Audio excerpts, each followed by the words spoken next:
উপস্থিত রয়েছেন মোহাম্মদ নাসির রানা, উপস্থিত রয়েছেন বিভিন্ন স্তরের নেতৃবৃন্দ। সবাইকে জানাচ্ছি সংগ্রামী সালাম ও শুভেচ্ছা। আসসালামু আলাইকুম।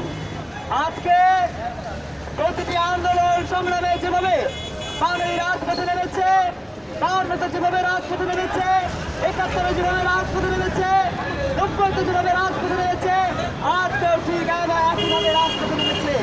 কারণ নতুন প্রজন্ম মনে করে প্রতিটি আন্দোলন সংগ্রামের সূচনা হবে নতুন প্রজন্মের হাত দিয়ে। আপনারা জানেন বগুড়ায় যখন বুলডোজার দিয়ে রিক্সাগুলো ঘুরিয়ে দেওয়া হচ্ছিল, তখন একজন পঙ্গু রিক্সাওয়ালা তিনি অনেক অনুনয় বিনয় করে বলেছিলেন, ম্যাজিস্ট্রেট সাহেব আমার রিক্সাটা ভাঙবেন না, ম্যাজিস্ট্রেট সাহেব আমি কি করে খাবো? তখন ম্যাজিস্ট্রেট বলেছিলেন কি করে খাবেন সেটা আমার দেখার বিষয় নয়, আমি এটা দায়িত্ব পেয়েছি, আমি এটা ভেঙে যাবো। তিনি এভাবে একটার পর একটা গাড়ি ভেঙেছেন, একটার পর একটা ব্যাটারি চালিত রিক্সা ভেঙেছেন, 77টি। এই ক্ষমতা তিনি কোথায় পেয়েছেন? বাংলাদেশের মাটি ও মানুষের এই ক্ষতি করার সেই ক্ষমতা তাকে কে দিয়েছে? নিশ্চয়ই তিনি অতি উৎসাহী, নিশ্চয়ই তিনি দেখাতে চেয়েছেন মাদার অভিভিটিকে যে আমি অনেক পারি।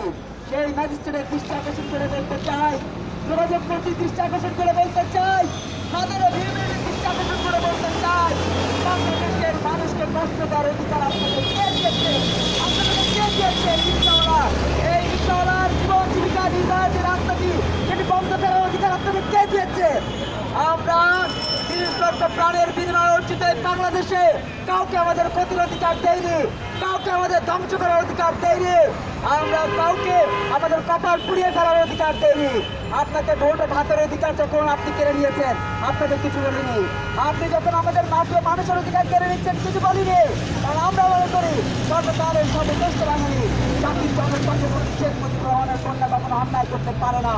আর যেহেতু আপনি কোনো অন্যায় করতে পারেন না, আপনার কোনো ম্যাজিস্ট্রেট এমন অন্যায় করলে আপনি নিশ্চয় বসে থাকবেন না। আপনার প্রতি বিনয়ের সাথে অনুরোধ জানাবো, আহ্বান জানাবো, আজকে সেতু মন্ত্রীর প্রতি আহ্বান জানাবো, আপনি ঘাটাঘাট সাজেন, আপনি বাংলাদেশের মানুষের বন্ধু সাজেন, সত্যি বাংলাদেশের মানুষের বন্ধু হয়ে থাকেন। অনেকটি লক্ষ্যে রয়েছে, যে রিক্সা চালক ভাইরা রয়েছে তাদের ক্ষতিপূরণ অনেক বিলম্ব আপনি দিবেন, যাতে করে বাংলাদেশের মাটির মানুষ চলতে পারে। হ্যাঁ, বাংলাদেশের জাতির জনকের কোনটা কোনো অন্যায় করে না, কোনো অন্যায় বরদাস্ত করে না।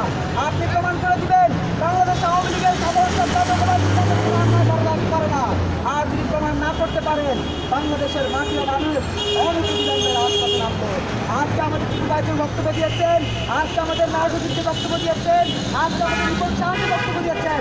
আমরা যে ডাক্তারি সংস্থাটা একমাত্র করে বলতে চাই অনেকগুলোকে ক্ষতিপূরণ দিতে হবে, তা না হলে বাংলাদেশের নতুন প্রজন্মের প্রতিনিধিরা প্রমাণ করে দিবে বাংলার সেই ভাষা শ্রমিকরা এখনো বাংলাদেশে রয়েছে, 71-এর সেই মুক্তিযোদ্ধারা এখনো বাংলাদেশে রয়েছে, 90-এর সেই স্বৈরাচার বিরোধী আন্দোলনের নেতারা এখনো বাংলাদেশে রয়েছে, কারণ তাদের রক্ত প্রবাহিত হচ্ছে আমাদের কারণে তার শরীরে।